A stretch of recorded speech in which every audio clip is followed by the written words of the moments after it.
Another question I'm asked is, what was your number one takeaway of all your travels?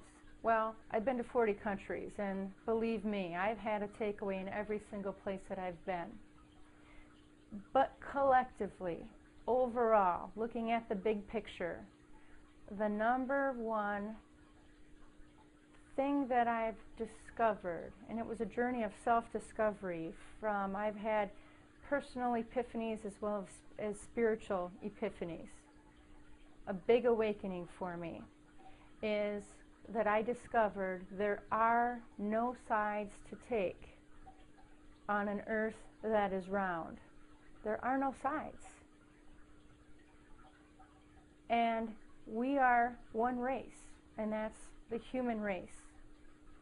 And we all come from one earth, and that's Mother Earth. And we all speak the same universal language, and that's the language of love.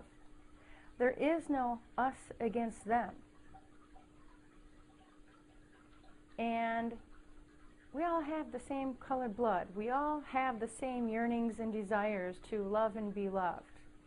Having walked the earth, I got to see how small this little world is. We're just this little ball suspended in an abyss of greatness and energy and nothingness and everythingness.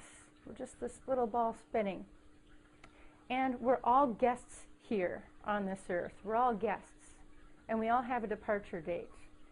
We're all neighbors and brothers. And we all come from the same source.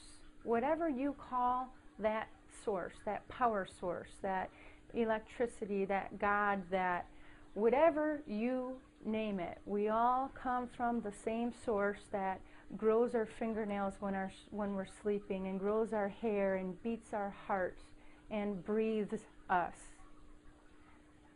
That's the number one thing that I feel privileged to have grown into.